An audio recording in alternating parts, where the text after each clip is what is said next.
Hello बच्चों। नमस्कार। कैसे हैं आप सब लोग। उम्मीद करता हूं कि आप सब लोग अच्छे होंगे, बेहतरीन होंगे, लाजवाब होंगे, एकदम बिंदास होंगे और साथ ही बहुत अच्छे से आप लोग अपनी पढ़ाई को कर रहे होंगे। तो एक बार सभी मेरे प्यारे दोस्त बताएंगे कैसे हैं आप सब लोग, कैसी चल रही है आप लोगों की पढ़ाई। कैसी चल रही है भाई आप लोगों की पढ़ाई। एकदम शानदार, एकदम जबरदस्त चल रही होगी। लक्ष्मी सिकरवार, ब्रज किशोर, अभय गुप्ता, राम दुलारे, हिमांशु, ऋषिपाल, निशा, विजय, गीता, प्रिया वर्मा, अंजलि तोमर, धर्मेंद्र कुमार, प्राची सिंह, दीक्षा, लक्की मिश्रा, सार्थक सिंह, शुभांशु सिंह, अमित भारती, केडी सिंह, विकास चौधरी, निधि सिंह, आवेश चौधरी, कृष्णा, शैलेंद्र, संचित, रोहन, सलोनी, गोविंद, गौरव, चंद्रेश, अमन, आरती, मीनू, सुधा, सूरज, मोहम्मद इम्तियाज, मानू, तन्वी, मोनिका, निधि, निशांत, दीपक। चलिए भाई, सभी का स्वागत है आपके अपने प्यारे से परिवार रोजगार विदंकित में। प्यारे दोस्त, अगर मैं बात करूं तो हम लोगों का नंबर सिस्टम जो है वो खत्म हो चुका है। नंबर सिस्टम का ही एक पार्ट होता है एपी जीपी, उसे हम लोग बिल्कुल सेपरेट कर रहे हैं। उसका कराने का कारण ये है, सेपरेट कराने का कारण ये है कि अगर मैं 2021 की बात करता हूं तो 2021 की ऐसी कोई शिफ्ट नहीं है जिसमें एक क्वेश्चन एपी से और एक क्वेश्चन जीपी से आप लोगों को ना पूछा गया हो। यानी इस छोटे से पोर्शन से दो क्वेश्चन का वेटेज 2021 में देखने को मिला। वहीं 2017 की अगर मैं बात करूं तो कुछ चुनिंदा शिफ्टों में यहां से क्वेश्चंस पूछे गए। तो मेरे प्यारे दोस्त, बहुत महत्वपूर्ण हो जाता है इस टॉपिक को मेरे प्यारे दोस्त पढ़ना। बहुत छोटा सा टॉपिक है, बहुत आसान टॉपिक है, बहुत कुछ ज्यादा नहीं पढ़ना है, लिमिटेड चीजों में से क्वेश्चन पूछ लिया जाता है। तो शुरुआत करने जा रहे हैं आज हम लोग अर्थमेटिक प्रोग्रेशन की। ठीक है मेरे भाई। अब आपके मन में एक डाउट होगा, जिन बच्चों ने लेट कोर्स लिया होगा उन बच्चों को यह डाउट होगा कि क्या हम इस क्लास से यहां से जुड़ सकते हैं या हमें नंबर सिस्टम का करना जरूरी है। नंबर सिस्टम का करना बिल्कुल जरूरी नहीं है। आप लोग यहां से भी क्लास से जुड़ सकते हैं। आज की बात एक याद रखना, जब मैं एपी पढ़ा दूंगा, एपी लगभग 3 क्लास में खत्म होगा, 3 ही क्लास में आप लोगों का जीपी खत्म होगा। ठीक है ना। जीपी खत्म होगा और उसके बाद जो है हम लोग एचसीएफ एलसीएम की तरफ चल रहे होंगे मेरे भाई। मैं बिल्कुल आपको एक चीज क्लियर कर देता हूं कि एपी जीपी बिल्कुल सेपरेट टॉपिक है। बहुत बार इन्हें पढ़ाया जाता है, बहुत बार इन्हें नहीं पढ़ाया जाता है। ठीक है, आपके एग्जाम के हिसाब से बहुत इंपॉर्टेंट है, इसलिए मैं इन टॉपिक को थोड़े मेरे भाई अलग लेके चल रहा हूं। ठीक है, चलिए हेडिंग डालिएगा अर्थमेटिक प्रोग्रेशन। आज हम लोग स्टार्ट करने जा रहे हैं arithmetic progression. Arithmetic progression, arithmetic progression आज हम लोग स्टार्ट करने जा रहे हैं मेरे प्यारे दोस्त।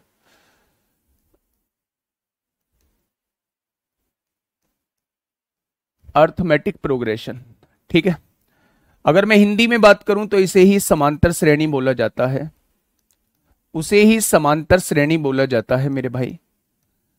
हमें दो टाइप की श्रेणी को पढ़ना है, एक समांतर श्रेणी, एक गुणोत्तर श्रेणी, जिसे हम लोग ज्योमेट्रिक प्रोग्रेशन कहते हैं। हार्मोनिक प्रोग्रेशन हम लोगों के कोर्स में नहीं है।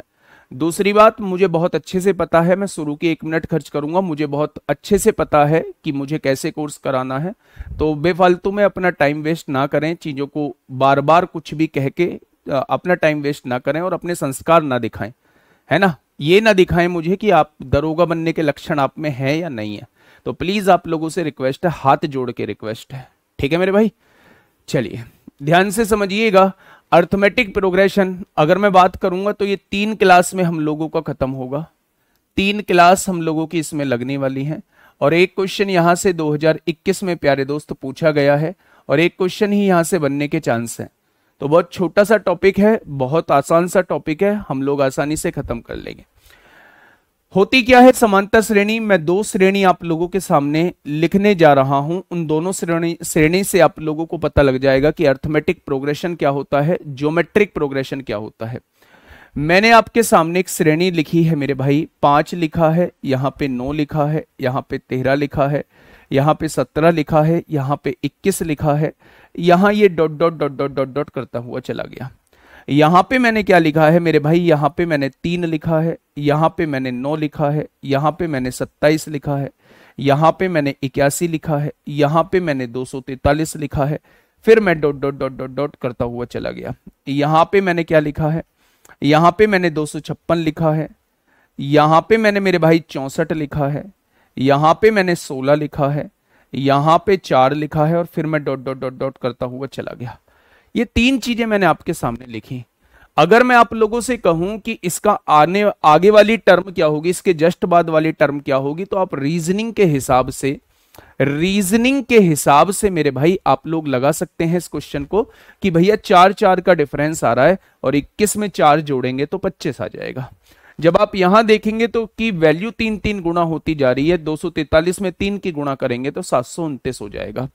यहां देखेंगे कि ये वैल्यू 1/4 होती जा रही है, 1/4, फिर इसका 1/4, फिर इसका 1/4, फिर इसका 1/4 करेंगे तो अगली वैल्यू 1 आ जाएगी। लेकिन मेरे प्यारे दोस्त मैं अगली वैल्यू की बात ही नहीं कर रहा। वो मुझसे पूछ ले, ये श्रेणी देने के बाद वो मुझसे पूछ ले कि बताइए इसका 50वां पद क्या होगा, बताइए इसका 70वां पद क्या होगा। तो मेरे प्यारे दोस्त ऐसी श्रेणी, जब ऐसी श्रेणी आप लोगों के सामने हो तो मेरे प्यारे दोस्त आप लोग देखेंगे कि अगर दो पदों का डिफरेंस समान है, अगर दो पदों का डिफरेंस समान है, यहां देख रहे हैं डिफरेंस जो है वो समान है, अगर दो पदों का डिफरेंस समान है तो ऐसी श्रेणी को समांतर श्रेणी बोला जाता है। यानी ऐसी श्रेणी को अर्थमेटिक प्रोग्रेशन में कहा जाएगा कि ये श्रेणी जो है वो अर्थमेटिक प्रोग्रेशन वाली श्रेणी है। ठीक है मेरे भाई, जब भी आप लोगों के सामने रेशो समान होता है, जैसे आप लोग देखें अगर मैं दूसरे पद को पहले पद से डिवाइड करता हूं तो ये रेशो कितना आता है, तो आप कहेंगे 3 आता है। अगर मैं तीसरे पद को दूसरे पद से डिवाइड करता हूं तो ये रेशो कितना आता है, तो आप कहेंगे 3 आता है। अगर मैं चौथे पद को तीसरे पद से डिवाइड करता हूं तो आप क्या कहेंगे, यहां भी रेशो कितना आता है, तो आप कहेंगे 3 आता है। जब रेशो समान होता है तो ऐसी श्रेणी को जीपी कहा जाता है, ऐसी श्रेणी को ज्योमेट्रिक प्रोग्रेशन कहा जाता है, ऐसी श्रेणी को गुणोत्तर श्रेणी कहा जाता है। अब गुणोत्तर श्रेणी जो होती हैं वो बच्चे 2 टाइप की होती हैं। गुणोत्तर श्रेणी कितने टाइप की होती हैं, तो मेरे प्यारे दोस्त गुणोत्तर श्रेणी जो होती हैं वो 2 टाइप की होती हैं। एक टाइप वो होती है जिसमें रेशो जो है वो 1 से बड़ा होता है, जैसे यहां आ रहा है, अगर दूसरे को पहले से डिवाइड करेंगे तो 3 आ रहा है, तीसरे को दूसरे से डिवाइड करेंगे तो 3 आ रहा है, चौथे को तीसरे से डिवाइड करेंगे तो 3 आ रहा है, पांचवें को चौथे से डिवाइड करेंगे तो 3 आ रहा है। जब रेशो जो है, रेशो को हम आर से डिनोट करते हैं, अगर रेशो 1 से बड़ा आता है तो वो भी जीपी का एक पार्ट कहलाता है। अगर मैं यहां देखूं तो 64/256 दूसरे बटे पहला, यहां से रेशो देखोगे तो 1/4 आएगा। तीसरा बटे दूसरा 16/64, यहां से रेशो देखोगे तो 1/4 आएगा। या तो रेशो 1 से छोटा होगा या रेशो 1 से बड़ा होगा, दोनों ही क्या कहलाएंगे, दोनों ही जीपी के पार्ट कहलाएंगे। तो मेरे प्यारे दोस्त ये 3 चीज हम लोग पढ़ने वाले हैं। जब दो पदों के बीच का अंतर समान होता है ऐसी श्रेणी को हम लोग समांतर श्रेणी कहते हैं, और जब रेशो समान होता है, रेशो समान होता है, अनुपात समान होता है, तो ऐसी श्रेणी को हम लोग जीपी कहते हैं। वो रेशो 1 से ज्यादा भी हो सकता है, वो रेशो 1 से कम भी हो सकता है। बात क्लियर हुई यहां तक, तो आप कहेंगे ये बेसिक चीजें हम लोगों की क्लियर हो गई है। अब मेरे प्यारे दोस्त ध्यान से समझना, अगर मेरे पास 3 चीजें हैं, जैसे मैंने कहा ए बी और सी, ए बी और सी, अगर मैं आपसे ये कहता हूं कि ये 3 वैल्यूज जो हैं वो एपी में आप लोगों को दी गई हैं, समांतर श्रेणी में आप लोगों को दी गई हैं। जैसे ही मैंने आपसे ये कहा कि ये 3 चीज आपको समांतर श्रेणी में दी गई हैं, आपके दिमाग में एकदम से एक बात आई कि अगर दूसरे में से पहला घटा देंगे तो ये अंतर आ जाएगा, तीसरे में से दूसरा घटा देंगे तो ये भी अंतर आ जाएगा, और एपी में हम लोग जानते हैं कि अंतर जो होता है वो समान होता है। एपी में हम लोग क्या जानते हैं, अर्थमेटिक प्रोग्रेशन में हम लोग जानते हैं कि अंतर समान होता है। तो मेरे प्यारे दोस्त दूसरे में से पहला घटाएंगे, तीसरे में से दूसरा घटाएंगे तो दोनों का अंतर जो आएगा वो समान आएगा। अगर मैं यहां से प्यारे दोस्त देखूं, ध्यान से समझना कि b इधर माइनस है, इधर आके प्लस, b और b कितना हो जाएगा, 2b हो जाएगा, और यहां से देखूं माइनस a है, इधर जाके प्लस a हो जाएगा।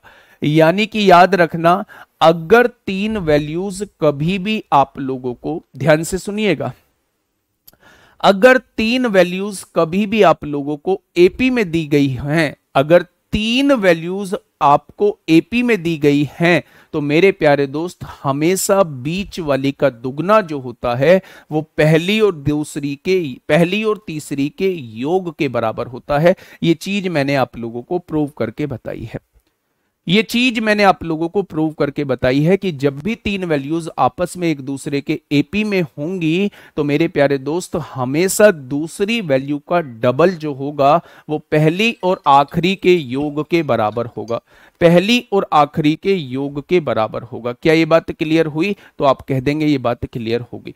जैसे अगर मैं आपसे कहता हूं कि ये श्रेणी जो है आप लोगों को एपी में दी गई है, ये श्रेणी जो है वो आप लोगों को एपी में दी गई है, तो मेरे प्यारे दोस्त आप ये देखना कि इसका डबल करना, जब इसका डबल करोगे तो वो हमेशा पहले और आखिरी के योग के बराबर आएगा। इसका डबल करोगे तो वो हमेशा पहली और आखिरी के योग के बराबर आएगा। एक और बात, अगर दूसरा पॉइंट अगर मैं यहां देखूं, ये पहला पॉइंट हो गया मेरे भाई, अगर मैं दूसरा पॉइंट देखूं, इसके कुछ पॉइंट्स हैं, आप उन पॉइंट्स को अगर दिमाग में रख लेंगे तो क्वेश्चन आप लोगों से एक भी नहीं छूटेगा। ध्यान से सुनिएगा प्यारे दोस्त, मैंने आपके सामने एक श्रेणी लिखी, 5 लिख दिया, यहां 9 लिख दिया, यहां 13 लिख दिया, यहां 17 लिख दिया, यहां मेरे प्यारे दोस्त आपके सामने 22 लिख दिया, यहां आपके सामने जो है 13 4 17, 17 4 21 होगा, 21 होगा, और यहां मेरे प्यारे दोस्त 25 हो जाएगा। क्या ये बात समझ में आ गई? तो आप मेरी बात को, एक चीज को गौर से सुनना, जब भी आपके सामने कोई एक श्रेणी दी गई हो, अर्थमेटिक प्रोग्रेशन की एक सीरीज आप लोगों के सामने दी गई हो, तो आप इन दोनों को जोड़ना। पहले और आखिरी को जोड़ोगे तो कितना आ रहा है? तो आप कहेंगे 30 आ रहा है। मेरे भाई दूसरे और चौथे को जोड़ोगे तो कितना आ रहा है? तो आप कहेंगे 30 आ रहा है। और इसको जोड़ोगे तो कितना आ रहा है? तो आप कहेंगे 30 आ रहा है। यानी मेरे प्यारे दोस्त अगर मैं बात करूं, पहले और आखिरी का जो सम होगा वो दूसरे और सेकंड लास्ट के सम के बराबर होगा, तीसरे और थर्ड लास्ट के बराबर होगा, चौथे और फोर्थ लास्ट के सम के बराबर होगा। आप मेरी बात समझ रहे हैं? पहले और आखिरी का जो सम आ रहा है, पहले और आखिरी का जो सम आ रहा है वो सेकंड और सेकंड लास्ट के सम के बराबर होगा, थर्ड और थर्ड लास्ट के सम के बराबर होगा। ऐसे ही आप लोग कंक्लूड कर सकते हैं कि पहले और आखिरी का जो सम होगा वो सेकंड और सेकंड लास्ट के बराबर, थर्ड और थर्ड लास्ट के बराबर, फोर्थ और फोर्थ लास्ट के बराबर, फिफ्थ और फिफ्थ लास्ट के बराबर होगा, एंड सो ऑन। ऐसे ही आगे चलता रहेगा। क्या इस बात में कोई दिक्कत किसी को? तो आप कहेंगे इस बात में कोई दिक्कत नहीं है। बहुत बार क्या कहता है, इसी कॉन्सेप्ट पर बेस्ड उसने क्वेश्चंस पूछे हैं, इसी कॉन्सेप्ट पर बेस्ड उसने क्वेश्चन पूछे हैं। उसने कहा ये एक श्रेणी दी हुई है, 3 दिया हुआ है, A2 दिया हुआ है, यहां पे करते करते यहां दिया हुआ है ए कुछ दिया हुआ है, AN दिया हुआ है, और यहां पे 20 दिया हुआ है। ऐसे करके एक श्रेणी दी गई है। मेरी बात को थोड़ा सा ध्यान से सुनना। उसने एक श्रेणी दी है कि 3A2, और ऐसे ही करते करते AN तक लिखा हुआ है, और फिर आखिरी पद जो है वो 20 दिया हुआ है। और मुझसे ये पूछ लिया कि सेकंड और सेकंड लास्ट का सम कितना होगा। एक पेपर में पूछा गया है कि सेकंड और सेकंड लास्ट का सम कितना होगा।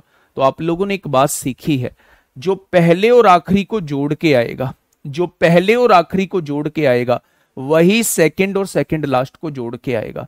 यानी A2 और AN का सम कितना हो जाएगा मेरे प्यारे दोस्त? सम जो है वो 23 हो जाएगा। तो एक जनरल सा क्वेश्चन आपसे पूछा गया है, वो तभी पॉसिबल है जब आप ऐसे कंक्लूड करके चीजों को सीख के गए हैं। ठीक है, अगर 5 डिजिट हो तो 4 तक, फर्स्ट और लास्ट, सेकंड और फोर्थ।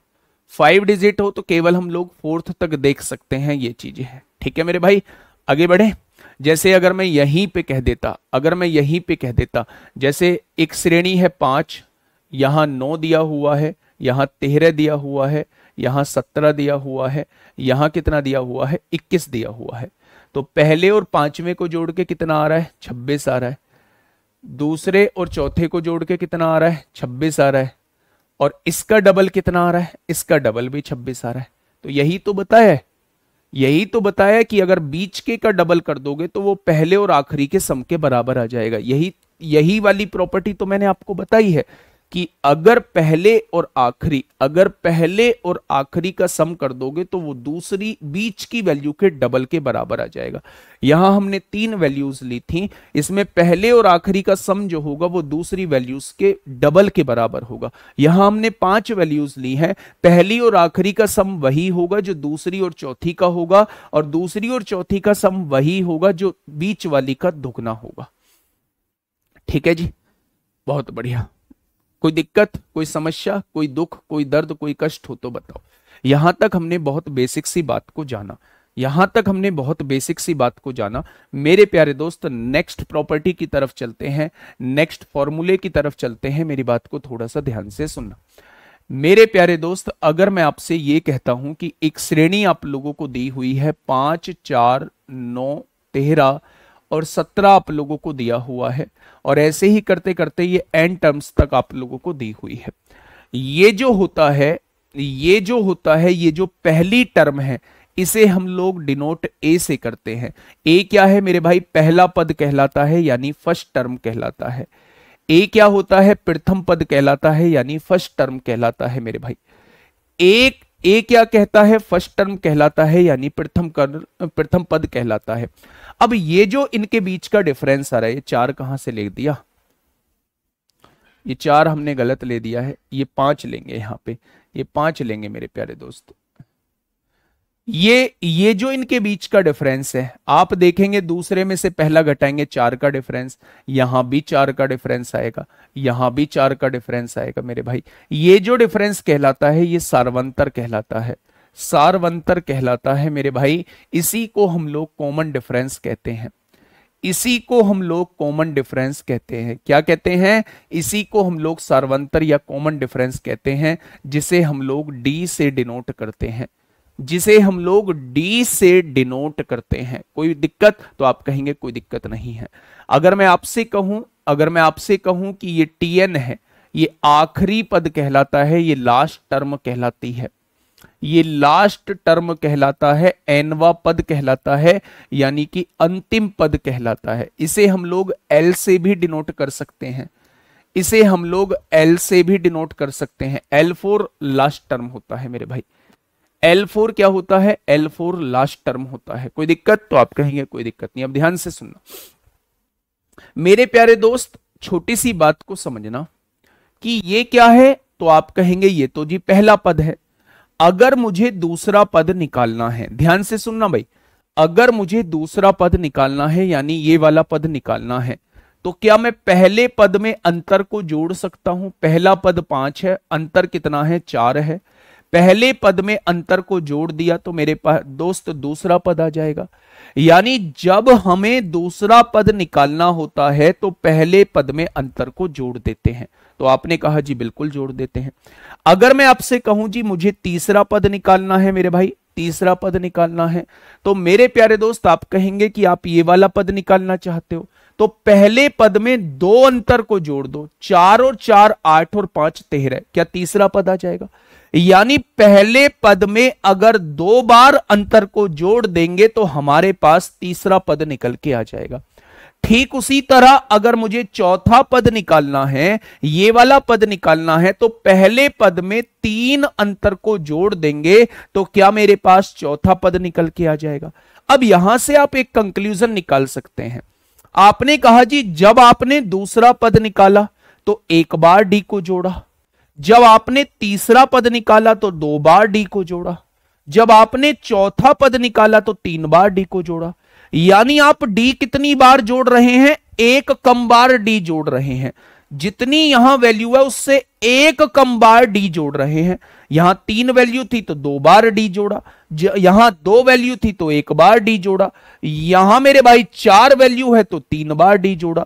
अगर मैं आपसे पूछूं कि अगर आपको एनवा पद निकालना है तो ए में कितनी बार डी जोड़ोगे, तो एन से 1 कम बार डी जोड़ेंगे, एन से 1 कम बार डी जोड़ेंगे। तो मेरे प्यारे दोस्त जब भी मेरे दोस्त किसी श्रेणी का एनवा पद आपसे पूछा जाता है, एनवा पद आपसे पूछा जाता है, तो उस श्रेणी के एनवे पद का फॉर्मूला जो होता है वो मेरे प्यारे दोस्त ये होता है। ठीक है, आज हम लोगों का जो टॉपिक था वो अर्थमेटिक प्रोग्रेशन था। अर्थमेटिक प्रोग्रेशन में केवल और केवल हम लोगों को 2 से 3 बातें पढ़नी होती हैं और क्वेश्चंस के साथ साथ कराऊंगा, कोई बहुत बड़ी थ्योरी नहीं है। अर्थमेटिक प्रोग्रेशन वो प्रोग्रेशन होता है, वो श्रेणी होती है जिसमें 2 पदों के बीच का अंतर जो होता है वो समान होता है। पहली बात ये हो गई। जो बीच का अंतर होता है उसे सार्वंतर कहते हैं। जो पहला पद होता है उसे पहला पद यानी फर्स्ट टर्म यानी ए कहते हैं। अगर मैं आपसे कहूं कि 5 नंबर्स की आपके पास एपी दी गई है, या जितने भी नंबर्स की एपी आप लोगों के पास दी गई है, पहले और आखिरी को जोड़ के जितना आएगा उतना ही दूसरे और सेकंड लास्ट को जोड़ के आएगा, उतना ही तीसरे और थर्ड लास्ट को जोड़ के आएगा, उतना ही फोर्थ और फोर्थ लास्ट को जोड़ के आएगा, और हमेशा बीच वाली वैल्यू के दुगने के बराबर होगा पहले और आखिरी का सम। ये बात हम लोग पढ़ के आए हैं। ये बात हम लोग मेरे भाई फर्स्ट पॉइंट में पढ़ के आए थे। दूसरा पॉइंट मैंने ये पढ़ाया आप लोगों को कि ये बराबर होते हैं, पहला और आखिरी का सम बराबर है दूसरे और सेकंड लास्ट के सम के। ये पॉइंट भी क्लियर हो गया।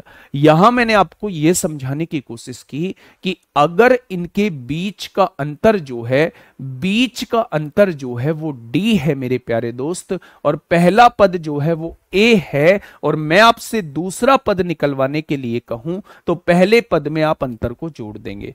अगर मैं तीसरा पद निकालने के लिए कहूं तो पहले पद में आप 2 अंतर को जोड़ देंगे। अगर मैं चौथा पद आपसे निकालने के लिए कहूं तो पहले पद में आप 3 अंतर को जोड़ देंगे। ठीक इसी की तरह देखते हुए हम लोग कंक्लूड कर देते हैं कि अगर हमें nवा पद निकालना है तो हम पहले पद में n-1 इंटू डी को जोड़ देते हैं। क्या कोई दिक्कत, कोई समस्या? तो आप कहेंगे कोई समस्या नहीं है। ठीक है मेरे प्यारे दोस्त। अब एक और बात यहीं पे मैं आप लोगों को बता देता हूं, थोड़ी सी समझा देता हूं, जस्ट उसके बाद कुछ क्वेश्चंस आपसे कराऊंगा। आप लोगों का कॉन्फिडेंस जो है वो थोड़ा सा बिल्ड होगा। मेरे प्यारे दोस्त, आप लोगों से 2 फॉर्मूले पूछे जाते हैं। एसएन का फॉर्मूला पूछा जाता है, एसएन का फॉर्मूला पूछा जाता है। अब ध्यान से सुनना मेरी बात को। मैंने अभी जस्ट आपको क्या बताया था? मैंने जस्ट अभी आपको बताया था कि पहले और आखिरी को जोड़ के जितना आएगा उतने ही दूसरे और सेकंड लास्ट को जोड़ के आएगा, उतना ही मेरे भाई इन दोनों को जोड़ के आएगा। ये बात तो आपके समझ में आ गई। अगर मैं आपसे ये कहूं मेरे भाई, पहले और आखिरी को जोड़ के कितना आ रहा था? पहले और आखिरी को जोड़ के जो है वो 30 आ रहा था। ध्यान से सुनना भाई, पहले और आखिरी को जोड़ के 30 आ रहा था। अब ये 30 कितनी बार आएगा? इन दोनों को जोड़ के भी 30 आएगा, इन दोनों को जोड़ के भी 30 आएगा, और इन दोनों को जोड़ के भी 30 आएगा। कितने जोड़े बन रहे हैं? आप कहेंगे 3 जोड़े बन रहे हैं। 3 जोड़े बन रहे हैं। टोटल कितने टर्म्स थी? टोटल थी 6 टर्म्स। यदि हम टोटल टर्म्स का आधा कर दें, टोटल टर्म्स का आधा कर दें और पहले और आखिरी को जोड़ दें, तो क्या मेरे पास सभी पदों का योग आ जाएगा? इस बात को थोड़ा सा ध्यान से सुनना, इस बात को थोड़ा सा ध्यान से समझना। मैं एक फॉर्मूला कंक्लूड करने जा रहा हूं, इसके बाद एपी की थ्योरी पूरी तरीके से खत्म हो जाएगी। जो पर्टिकुलर क्वेश्चन के अंदर मुझे थ्योरी बतानी है वो मैं बताऊंगा, वरना अलग से सेपरेट कोई थ्योरी नहीं बचेगी। मैंने आपके सामने एक एग्जाम्पल दिया, मैंने आपसे कहा ये एक श्रेणी दी हुई है। आपने थोड़ा सा इसे प्यार भरी निगाहों से इस श्रेणी को देखा और आपने एक चीज महसूस की कि मेरे भाई ये टोटल जो है वो 6 टर्म्स लिखी हुई हैं। हम ये बात पढ़ के आए हैं कि पहले और आखिरी का जो योग होगा वही दूसरे और सेकंड लास्ट के योग होगा, वही इसका और इसका योग होगा। क्या ये बात समझ में आ गई? जब आपने इन दोनों का योग किया तो वो 30 आया, तो क्या आपको यहां से भी इन दोनों का योग 30 मिलेगा? क्या यहां से भी योग 30 मिलेगा? यानी कि मेरा कहने का मतलब यह है कि अगर आप पहले और आखिरी को जोड़ दोगे और जितने टोटल पद हैं उसका आधा कर दोगे तो आपके पास योग निकल के आ जाएगा। आधा क्यों किया है? क्योंकि टोटल 6 पद थे, लेकिन जोड़े कितने बनेंगे? 2-2 को मिला के जोड़े बन रहे हैं। पहले और आखिरी को मिलाया एक जोड़ा बना, इन दोनों को मिलाया एक जोड़ा बना, इन दोनों को मिलाया एक जोड़ा बना। यानी जितने टोटल टर्म्स हैं उसका हाफ कर देंगे मेरे प्यारे दोस्त, और पहले और आखिरी को जोड़ के लिख देंगे तो उसका सम निकल के आ जाएगा। उसका सम निकल के आ जाएगा। आपने कहा जी ये चीज हमारे समझ में नहीं आई, नहीं आई तो मेरे प्यारे दोस्त, नहीं आई तो डायरेक्ट फॉर्मूला लिखना कि कभी भी कोई समांतर श्रेणी के योग का फॉर्मूला जो होता है वो मेरे प्यारे दोस्त ये होता है। किसी भी समांतर श्रेणी के योग का फॉर्मूला क्या होता है, वो ये होता है। n की वैल्यू क्या होती है, n क्या होता है मेरे प्यारे दोस्त, n जो होता है वो पदों की संख्या होती है, नंबर ऑफ टर्म्स होती हैं। जितने भी उस श्रेणी के अंदर पद हैं वो n की वैल्यू कहलाएगी। a क्या होता है, a मेरे प्यारे दोस्त फर्स्ट टर्म कहलाती है। a क्या कहलाती है, फर्स्ट टर्म कहलाती है, यानी प्रथम पद कहलाएगा। ए क्या कहलाएगा मेरे प्यारे साथी, प्रथम पद कहलाएगा। अगर मैं आपसे कहूं एल क्या होता है, एल मेरे प्यारे दोस्त अंतिम पद कहलाता है, यानी कि मेरे प्यारे भाई लास्ट टर्म कहलाता है। एल क्या होता है, अंतिम पद कहलाता है, यानी मेरे प्यारे दोस्त लास्ट टर्म कहलाता है। ध्यान से सुनिएगा मेरे भाई, मैंने दो फॉर्मूले आप लोगों के सामने लिखे। जब भी किसी पर्टिकुलर पद के बारे में बात होगी, जब भी किसी पर्टिकुलर पद के बारे में बात होगी, ये वाला पद आपको निकालना है, तो मेरे भाई फॉर्मूला लगेगा ये, T N is equal to A plus N minus one into D. जब भी क्वेश्चन के अंदर योग की बात हो, जब भी क्वेश्चन के अंदर सम की बात हो, तो फॉर्मूला लगेगा मेरे भाई ये n by two A plus L का फॉर्मूला लगेगा, n by two A plus L का फॉर्मूला लगेगा। अब ध्यान से सुनना, मैं इसी से एक और फॉर्मूला ड्राइव करने जा रहा हूं मेरे प्यारे दोस्त। S N is equal to N by two, यहां a लिखेंगे, l क्या होता था, अंतिम पद होता था, और अंतिम पद का फॉर्मूला क्या होता है, a plus N minus one into D. a plus N minus one into D होता है। L की वैल्यू हमने यहां रख दी, a plus N minus one into D होता है। तो मेरे प्यारे दोस्त यहीं से Sn का एक दूसरा फॉर्मूला बन जाता है, a और a 2a बन जाएगा, 2a plus N minus one into D. ये Sn का दूसरा फॉर्मूला होता है, ये Sn का दूसरा फॉर्मूला होता है। आप चाहे इसे लगाए चाहे इसे लगाए, मेरे प्यारे दोस्त आपका आंसर हमेशा आएगा। ठीक है, अगर 7 हो बेटा, 7 होगा तो भी ये फॉर्मूला लगेगा, 6 होगा तो भी ये फॉर्मूला लगेगा, 5 होगा तो भी ये फॉर्मूला लगेगा। अगर 7 होगा तो पहले और 7वें का जोड़ा बन जाएगा, दूसरे और छठे का जोड़ा बन जाएगा, तीसरे और 5वें का जोड़ा बन जाएगा, चौथा बचा, चौथे का जस्ट डबल कर देंगे तो वो भी तो एक जोड़ा बन जाएगा, वो भी तो एक जोड़ा बन जाएगा। तो ऐसे केस में भी प्यारे दोस्त यही फॉर्मूला लग रहा होगा। ठीक है मेरे भाई, कोई दिक्कत, कोई दिक्कत? आपको सोचना नहीं है जोड़े बनेंगे या नहीं बनेंगे, मैं तो आपसे ये कह रहा हूं कि आपके सामने एपी का क्वेश्चन आया तो आपके दिमाग में एकदम से 3 फॉर्मूले रिकॉल हो जाने चाहिए। सबसे पहले ये कि एपी होती क्या है। बेटा अमरेश, मैंने आपका इंस्टाग्राम पे भी मैसेज पढ़ा था, परचंतर होता क्या है मुझे वो बता दो मेरे भाई।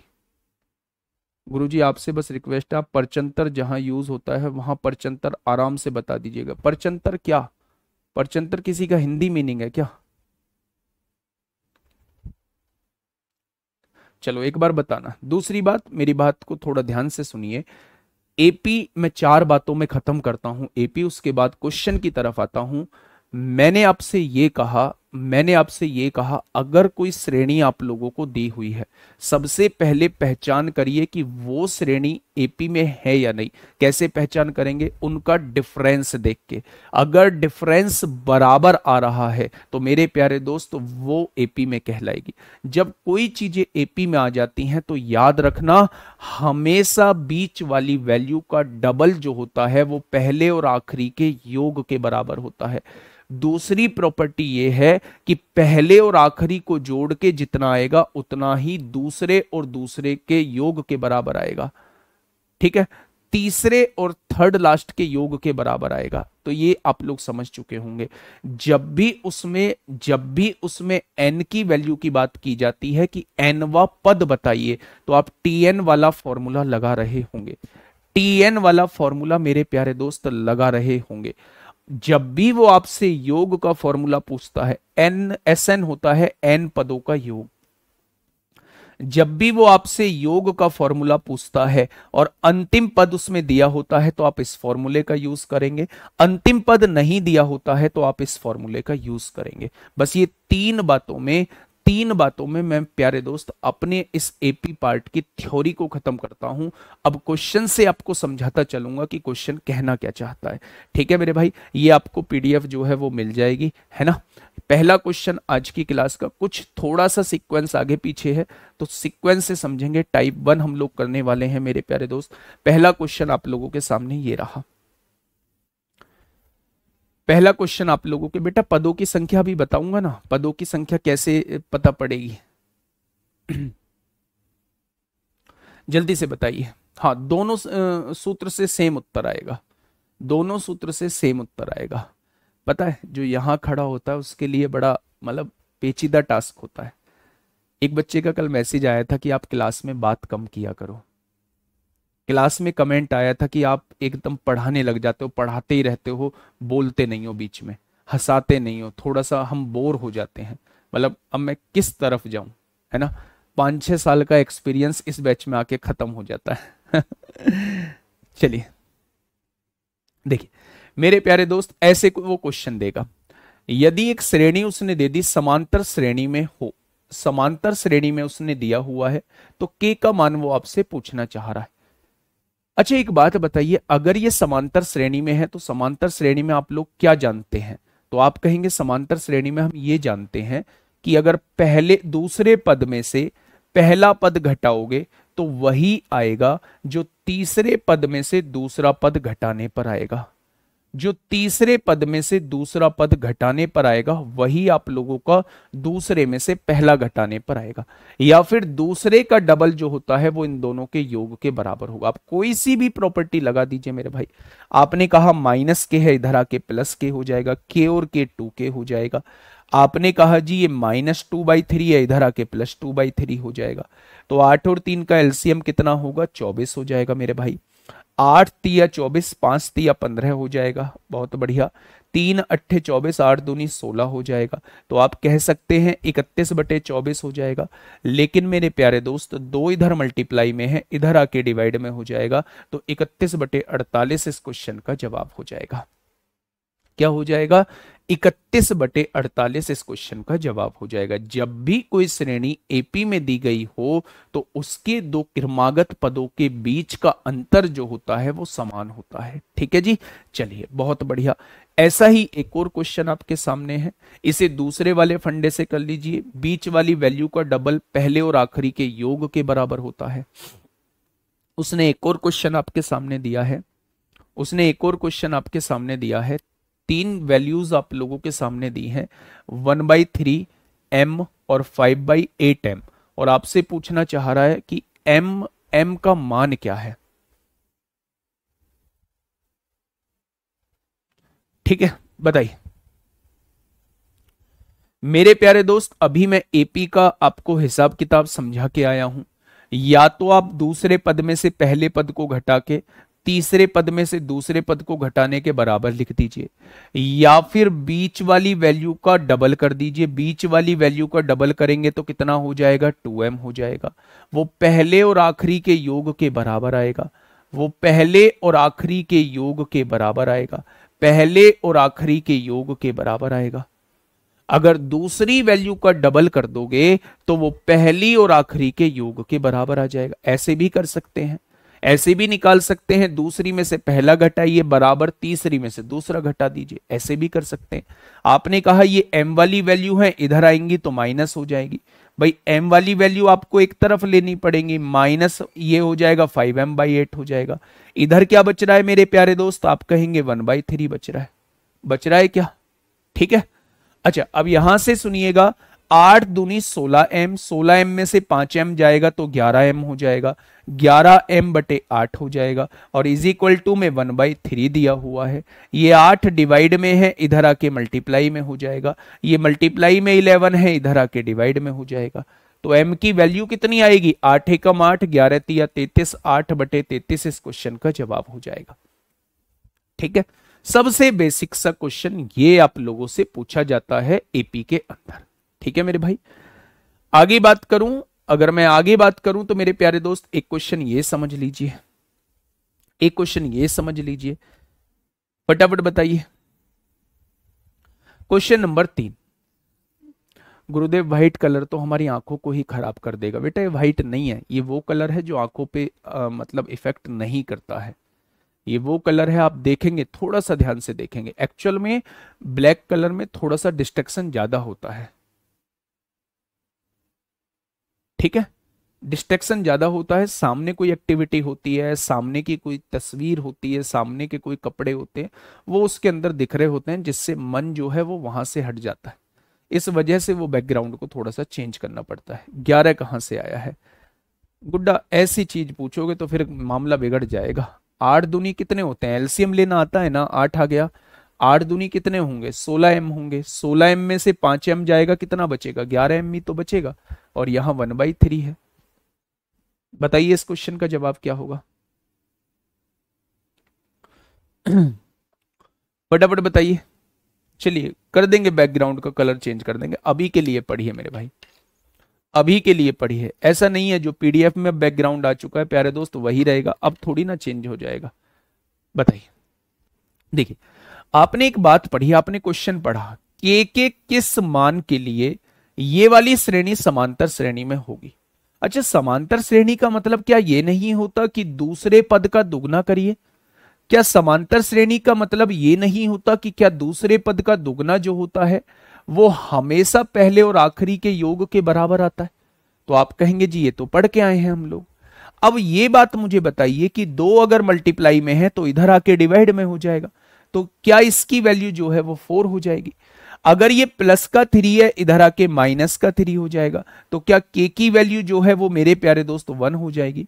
यानी के अगर आप 1 ले देते हैं, के अगर आप 1 ले देते हैं तो ये श्रेणी जो हो जाएगी वो किस में हो जाएगी? वो एपी में हो जाएगी। ऑप्शन नंबर सी इस बात का बिल्कुल सही जवाब हो जाएगा। नेक्स्ट क्वेश्चन पे आइए, क्वेश्चन नंबर 4 पढ़िएगा। क्वेश्चन नंबर 4 पढ़िएगा एक बार, मुझे बताइए बच्चे, मुझे बताइए क्वेश्चन नंबर 4 का जवाब क्या होगा। अभी तक पहली प्रॉपर्टी हम लोग लगा रहे हैं, बीच वाली वैल्यू का डबल जो है वो हमेशा पहली और आखिरी के योग के बराबर होगा। आपसे कहा कि ये 4 वैल्यूज हैं और ये समांतर श्रेणी में है, तब r माइनस क्यू किसके बराबर होगा? मैंने कहा था 2 कंजिक्यूटिव टर्म्स के डिफरेंस के बराबर होता है। अगर मैं कहूं तो q माइनस पी किसके बराबर होगा? q माइनस पी जो है वो बराबर होगा r माइनस क्यू के। r माइनस क्यू के वो बराबर होगा s माइनस आर के, वो बराबर होगा s माइनस आर के। यही तो बता के आया हूं बेटा, दूसरे में से पहला घटाओगे तो उतना ही आएगा जितना तीसरे में से दूसरा घटाने पर आएगा, चौथे में से तीसरा घटाने पर आएगा। इनके बीच का अंतर जो होता है वो समान होता है। आप देखिए, अगर मैं आपसे ये कहता हूं ये श्रेणी आप लोगों को दी हुई है 5, 9, 13 और 17, आपने देखा इनके बीच का अंतर 4 है, क्या ये श्रेणी एपी में होगी? तो आपने कहा जी एपी में होगी। यानी दूसरे में से पहला घटाया तो भी 4 आएगा, तीसरे में से दूसरा घटाएंगे तो भी 4 आएगा, और चौथे में से तीसरा घटाएंगे तो भी 4 आएगा मेरे भाई, तो भी 4 आएगा। ठीक है, तो मेरे प्यारे दोस्त जब भी कोई श्रेणी एपी में होती है तो इसमें से इसे घटा दीजिए, उतना ही आएगा जितना इसमें से इसे घटाने पर आएगा, जितना इसमें से इसे घटाने पर आएगा। तो उसने पूछा है आर माइनस क्यू किसके बराबर होगा? क्यू माइनस पी के बराबर होगा, ऑप्शन में नहीं है। एस माइनस आर के बराबर होगा, ऑप्शन में है, option number C. Option number C इस क्वेश्चन का बिल्कुल सही जवाब हो जाएगा। अगले जो दोनों क्वेश्चंस मैं आपके सामने लेके आया हूं वो आपसे किसी एग्जाम में पूछे नहीं गए हैं, वो एकेडमिक लेवल के क्वेश्चन हैं जिनमें थोड़ा सा हमें आगे मतलब प्रोसेस थोड़ा सा बड़ा फॉलो करना पड़ता है। तो उन दोनों क्वेश्चंस को अभी मैं थोड़ा सा रोक के चल रहा हूं, उन्हें लास्ट में मिसलेनियस पार्ट में कराऊंगा, क्योंकि अभी करा दिया तो आप कहोगे जी इतना बड़ा एग्जाम में आ गया तो कैसे करेंगे। ठीक है मेरे भाई, चलिए बहुत बढ़िया। अब हम थोड़ा सा टाइप 2 के क्वेश्चंस की तरफ प्यारे दोस्त बढ़ रहे हैं। हाँ चलिए मेरी बात को थोड़ा सा समझिए बेटा, मैंने अभी तक जो 4 क्वेश्चन कराए हैं वो इस थ्योरम पे बेस्ड कराए हैं कि जब भी कोई श्रेणी आप लोगों को दी होती है और वो एपी में दी होती है, तो आपके दिमाग में ये बात होनी चाहिए कि दूसरी वैल्यू का डबल जो होगा वो हमेशा पहली और तीसरी के बराबर होगा। आपके दिमाग में हमेशा ये बात होनी चाहिए कि अगर दूसरी में से पहली को घटाएंगे और तीसरी में से दूसरी को घटाएंगे, चौथी में से तीसरी को घटाएंगे तो अंतर समान आएगा, तभी वो श्रेणी एपी में कहलाई है मेरे भाई। बस यही दो थ्योरम का तो यूज किया है, यही दो थ्योरम का यूज किया है, कोई और थ्योरम थोड़ी ना यूज किया। अगर आप ये चाहते हैं, अगर आप ये चाहते हैं जी हम तो नहीं करेंगे इसे दूसरी, हम तो ऐसे करेंगे कि भैया दूसरी में से पहला घटाओ, तो ऐसे कर लो क्वेश्चन को, दूसरी में से पहला घटा दो मेरे भाई, ऐसे ही मेरे भाई तीसरी में से दूसरा घटा दो, ऐसे ही तीसरी में से दूसरा घटा दो, ये भी अंतर समान आएगा। ऐसे भी कर सकते हैं, 3 में से 2 गया 1 बचेगा, यहां के है, 6 में से 3 गया 3 बचेगा, 6 में से के गया, 6 में से 3 गया 3 बचेगा, यहां माइनस के हो जाएगा, हो जाएगा मेरे प्यारे दोस्त। के और के कितना हो जाएगा, 2k हो जाएगा, और 3 में से 1 जाएगा तो 2 बचेगा, यहां 2 मल्टीप्लाई में है, इधर आके डिवाइड में आएगा, तो क्या के की वैल्यू 1 हो जाएगी। हो गया मेरे भाई, आप ऐसे भी कर सकते हैं। तो पहली प्रॉपर्टी तो ही तो यूज की है मैंने अभी। आइए मेरे भाई, ये रहे वो पांचवें छठे क्वेश्चन जिसकी मैं अभी बात कर रहा हूं कि थोड़ा सा मैं अभी ने रोक के चल रहा हूं, समय आने पे जब थोड़ी सी थ्योरी पढ़ा दूंगा तब मैं इन दोनों क्वेश्चंस को आप लोगों के क्लियर करा दूंगा। एपी के क्वेश्चन है, कोई दिक्कत नहीं है, लेकिन वैल्यूज मान के करोगे। आप मुझसे ये पूछोगे आप एपी ही क्यों मान रहे हो, तो थोड़ा सा वेट कर लीजिए, इन क्वेश्चंस पे आपके क्वेश्चंस आएंगे, इसीलिए जस्ट मैं इन क्वेश्चंस को थोड़ा सा पीछे के लिए रख रहा हूं। टाइप 2 की तरफ हम लोग चल रहे हैं। हाँ,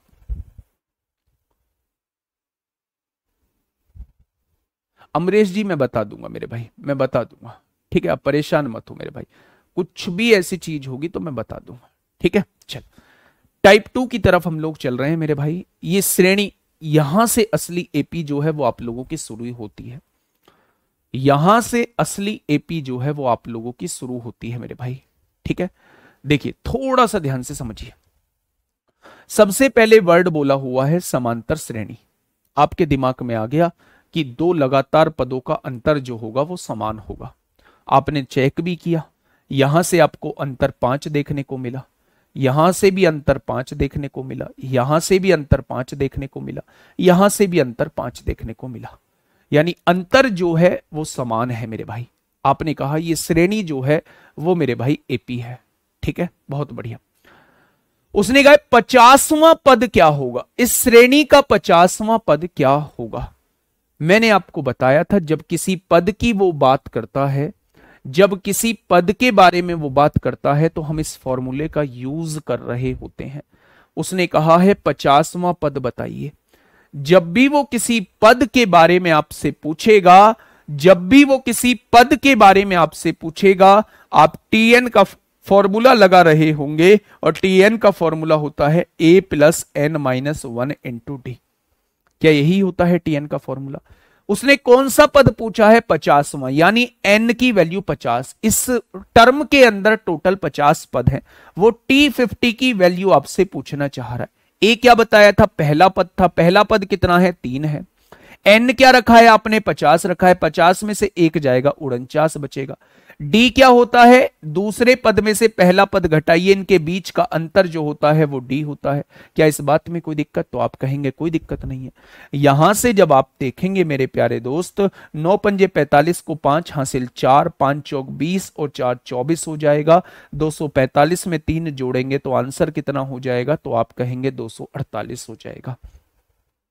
50वां पद क्या हो जाएगा, तो आप कहेंगे 248 हो जाएगा। क्या कोई समस्या, क्या कोई दिक्कत, तो आप कहेंगे कोई दिक्कत नहीं। 3 फॉर्मूले पर मैंने बात की है, एक्चुअल में 2 फॉर्मूले पर, एक तो टीएन का फॉर्मूला, एक एसएन का फॉर्मूला। जब तक क्वेश्चन के अंदर सम के बारे में ना बोल दे, योग के बारे में ना बोल दे, तब तक आप लोग टीएन का फॉर्मूला यूज करेंगे। सर नंबर सिस्टम कब तक चलेगा, ये नंबर सिस्टम नहीं है, मैंने इसीलिए इस पे कहीं भी नंबर सिस्टम नहीं लिखवाया है, क्योंकि तुम्हारे मन में ना, मतलब दिमाग में थोड़ा सा मतलब क्या कहूं कि अलग तरीके की विचारधारा पैदा हो जाती है, अलग तरीके की सोच पैदा हो जाती है। नंबर सिस्टम कब तक चलेगा, नंबर सिस्टम का पार्ट नहीं है, मैं चाहता तो लास्ट में करवाता। नंबर सिस्टम पूरा खत्म हो चुका है, अलग पार्ट है अर्थमेटिक प्रोग्रेशन। अगला नेक्स्ट चैप्टर जो है वो चालू हो चुका है, इसके बाद जीपी कराऊंगा, वो नेक्स्ट चैप्टर होगा। ये नंबर सिस्टम का पार्ट नहीं है। ऐसे तो फ्रैक्शन भी नंबर सिस्टम का पार्ट है, फिर डेसिमल भी नंबर सिस्टम का पार्ट है, ऐसे थोड़ी ना है मेरे भाई, सब अलग अलग चैप्टर। नंबर सिस्टम टोटली खत्म हो चुका है, ठीक है। चलिए आगे बढ़ते हैं मेरे भाई, अगले फॉर्मूले की तरफ, अगले क्वेश्चन की तरफ चलते हैं। ध्यान से समझना चीजों को। उसने कहा कि एक श्रेणी आप लोगों के सामने दी गई है और इसमें आपसे पूछा है इसका 14वां पद बताइए। इसमें 14वां पद बताइए। बेटा नंबर सिस्टम ये गलत लिख दिया है, जब उन्होंने लिख दिया है तो इन्होंने क्या किया है, इन्होंने मतलब ये जो हेडर है ना, ये जो हेडर है इन्होंने अलग वही लगा दिया। आप इस नंबर सिस्टम को मत देखिए प्लीज। चलिए आइए क्वेश्चन की तरफ आइए। मैंने आपसे ये कहा कि एक श्रेणी लिखी हुई है आपके सामने। आपका पता नहीं ऐसी बातों पे दिमाग कैसे चला जाता है। मेरा तो पढ़ाते हुए दिमाग नहीं जा रहा है, आपका पढ़ते हुए रंग बिरंगी जगह दिमाग जा रहा है। किस तरीके से पढ़ रहे हैं आप लोग, देखिए ध्यान से सुनिए। ये एक श्रेणी आप लोगों को दी हुई थी, आपने कहा जी बिल्कुल एक श्रेणी हम लोगों को दी हुई है। मुझे नहीं पता ये श्रेणी किस में है, मुझे नहीं पता, मैं इसका 14वां पद कैसे निकालूं। उसने कहीं बोला भी नहीं है कि ये समांतर श्रेणी में है, समांतर श्रेणी में उसने कहीं बोला भी नहीं है मेरे भाई। अब जब उसने बोला नहीं है तो मैं इसे चेक करके देखूंगा। मैंने दूसरे पद में से पहला पद घटाया, दूसरे पद में से पहला पद घटाया तो आपने देखा 6 एकम 6, 6 में से 5 गया, 1/6 आएगा, आ जाएगा। तीसरे पद में से दूसरा पद घटा के देखा, तीसरे पद में से दूसरा पद घटा के देखा, 6 एकम 6, 7 में से 6 गया, 1/6 आ जाएगा। क्या अंतर जो है वो समान आ रहा है? अगर अंतर समान आ रहा है तो देखते ही मैंने पहचान लिया कि ये श्रेणी जो दी गई है ये एपी में दी गई है। अगर दूसरे में से पहला घटाने पर और तीसरे में से दूसरा घटाने पर अंतर समान आ रहा है, अंतर समान आ रहा है, तो उस श्रेणी को हम लोग क्या कहने वाले हैं? उस श्रेणी को हम लोग एपी कहने वाले हैं, एपी कहने वाले हैं। अब हमसे 14वां पद पूछा है, क्या 14वां पद निकालना है? तो मेरे भाई 14वां पद निकालना है तो a प्लस फॉर्मूला क्या होता है, n-1 इंटू डी। बार बार लिख रहा हूं लेकिन आगे से नहीं लिखूंगा। पहला पद क्या है? पहला पद 5/6 दिया हुआ है। n कितना है? टोटल पदों की संख्या 14 है, 14 में से 1 गया तो 13 हो जाएगा। अंतर कितना आ रहा है? 1/6 आ रहा है। अंतर कितना आ रहा है? 1/6 आ रहा है। अब आपने यहां से देखा मेरे प्यारे दोस्त, 5/6 हो गया। जब आप यहां पे देखेंगे 13 एकम 13/6 हो जाएगा। जब नीचे डिनोमिनेटर सेम होते हैं, ये दोनों सेम हैं, तो ऊपर वाली वैल्यूज जुड़ जाती हैं। 13 और 5 18/6 हो जाएगा। आंसर कितना आएगा मेरे प्यारे दोस्त? आंसर जो है वो 3 निकल के आ जाएगा। आंसर कितना निकल के आ जाएगा? आंसर जो है वो 3 निकल के आ जाएगा। क्या कोई समस्या, कोई दिक्कत, कोई दुख, कोई दर्द, कोई कष्ट हो तो बताओ। तो आप कहेंगे कोई दिक्कत नहीं है। आपको कैसे पता चला ये फॉर्मूला लगाना है? पहले आपको सीरीज देखनी पड़ेगी। सीरीज कैसे चेक करेंगे जी? दूसरे में से पहला पद को घटाएंगे, तीसरे में से दूसरे पद को घटाएंगे। अगर दोनों का अंतर समान आ रहा है तो उस श्रेणी को मेरे प्यारे दोस्त हम लोग एपी की श्रेणी कहेंगे। और अगर एपी की श्रेणी में कोई सा भी पद हमसे पूछा जाता है तो हम टी एन की value a plus n-1 into D वाले फॉर्मूले से निकाल रहे होंगे। ठीक है, बहुत बढ़िया। चलिए नेक्स्ट क्वेश्चन की तरफ चलिए। इसने तो बोल दिया, इसमें तो निकालने की जरूरत ही नहीं है मेरे भाई। 1/6 बेटा घटा के देखो, डिफरेंस निकाल के देखो।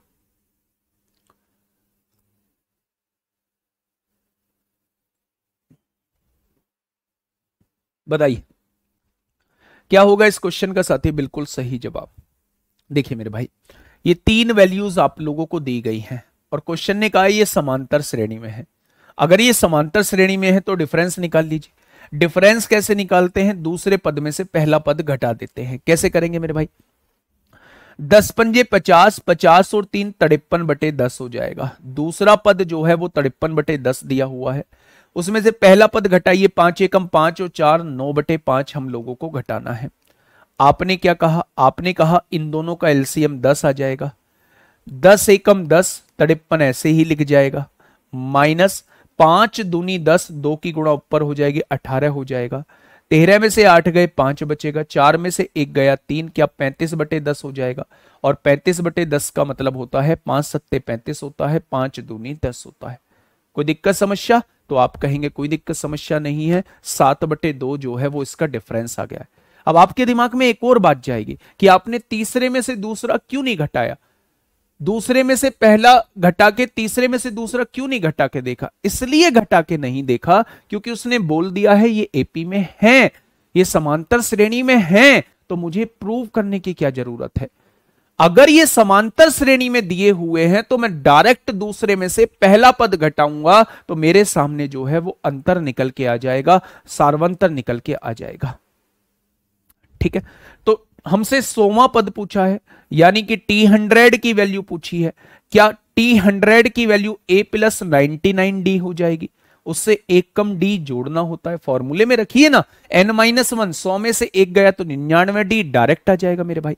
अगर मैं आपसे ये कहूं कि पहला पद क्या है तो आप कहेंगे पहला पद 9/5 है। अगर मैं आगे के पद की बात करता हूं तो d कितना दिया हुआ है, 7/2 दिया हुआ है। d कितना दिया हुआ है, 7/2। अब मेरे भाई यहां कैलकुलेशन आप लोगों को करनी है।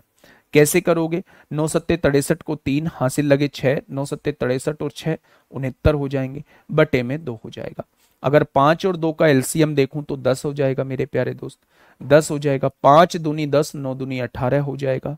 2 पंजे 10, 5 की गुणा 5 तिया 15 को 5 हासिल लगा 1, 9 पंजे 45, 46 को 6 हासिल लगे 4, 6 पंजे 30 और 4 34 हो जाएगा। तो ये हो जाएगा 3465 में जब 18 जोड़ेंगे तो 3483 हो जाएगा, बटे में 10 हो जाएगा। अब 10 से इसे डिवाइड करिए, 348 बार तो पूरा पूरा कट जाएगा, 3 यहां बचेगा, तो आंसर आ जाएगा 348 सही 3/10। ऑप्शन नंबर ए आ जाएगा। ऑप्शन नंबर ए इस क्वेश्चन का साथी बिल्कुल सही जवाब हो जाएगा। क्या ये बात आपके समझ में आई? बेटा ये श्रेणी जो दी गई है ये एपी में दी गई है।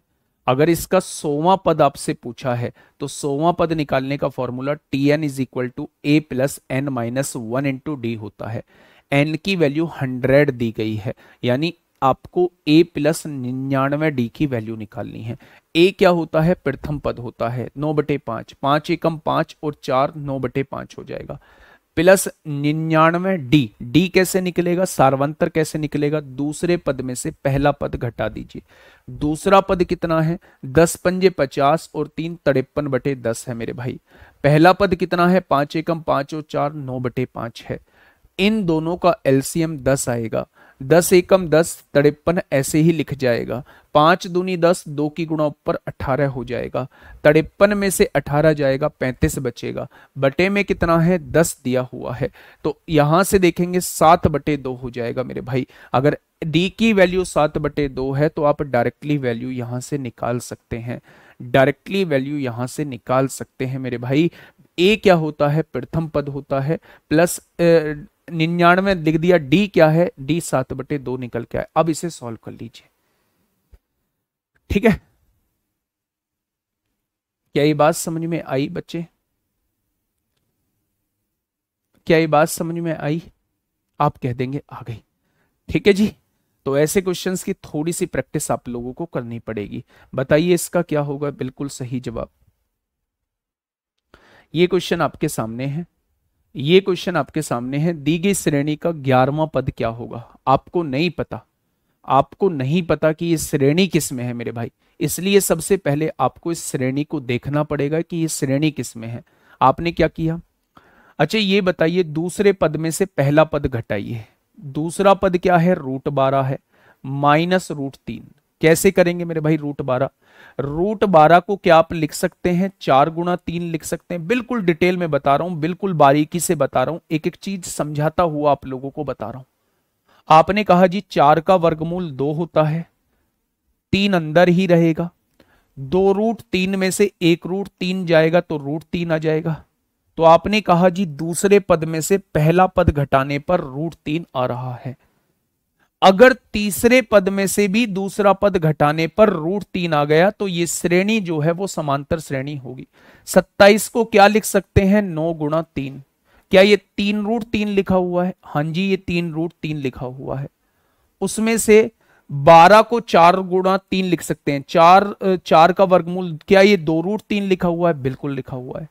3√3 में से 2√3 जाएगा तो क्या ये भी √3 आ जाएगा? तो आपने कहा जी बिल्कुल आ जाएगा।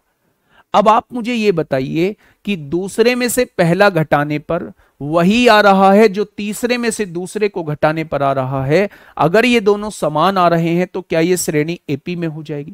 और जब एपी की श्रेणी में से कोई से पद के बारे में आपसे पूछा जाता है, जैसे उसने 11वें पद के बारे में पूछा गया है, क्या 11वां पद जो होगा a + 10d होगा? भाई फॉर्मूला लिखिए ना, a + n - 1 × d। अगर 11वां पद है तो 11 में से एक गया, क्या 10d? यही होता है 11वां पद मेरे भाई। ठीक है, अब आप मुझे यह बताइएगा पहला पद क्या है? पहला पद दिया हुआ है √3 दिया हुआ है +10, d कितना है? डिफरेंस कितना है? √3 दिया हुआ है। 10√3 और 1√3 कितना हो जाएगा? आंसर 11√3 हो जाएगा। ऑप्शन नंबर सी इस क्वेश्चन का जवाब हो जाएगा। बताइए ना कहां दिक्कत है?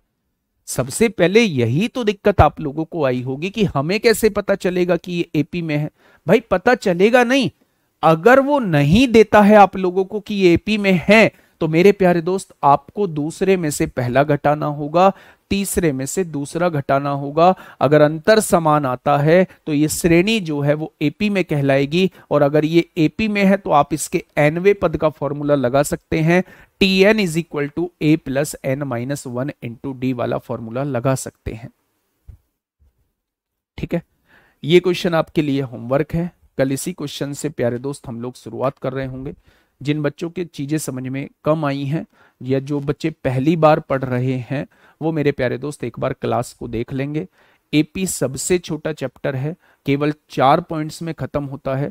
4 पॉइंट्स मेरे भाई आप लोग सीख लीजिए। जो शॉर्टकट की कह रहे हैं, जिन्हें जिन्हें लग रहा है कि मेरे भाई मैंने ये थोड़ा सा बड़ा किया है, अभी शॉर्टकट नहीं, शॉर्टकट आप खुद बना लोगे, थोड़ा सा आगे चलने दो, है ना। अभी मैं डायरेक्ट लिखूंगा तो चीजें गड़बड़ा जाएंगी मेरे भाई। ठीक है मेरे भाई, 10√3 में 1√3 जोड़ोगे तो 11√3 आ जाएगा। ठीक है, अंतर निकालने में दिक्कत हो रही है तो वो थोड़ा सा बेसिक है, थोड़ा सा बेसिक पे मेरे भाई ध्यान देना। ठीक है मेरे भाई, चलिए आज के लिए इतना ही। ओके, टाटा बाय बाय, मिलेंगे कल एक शानदार क्लास के साथ। तब तक अपना ध्यान रखिए, धन्यवाद।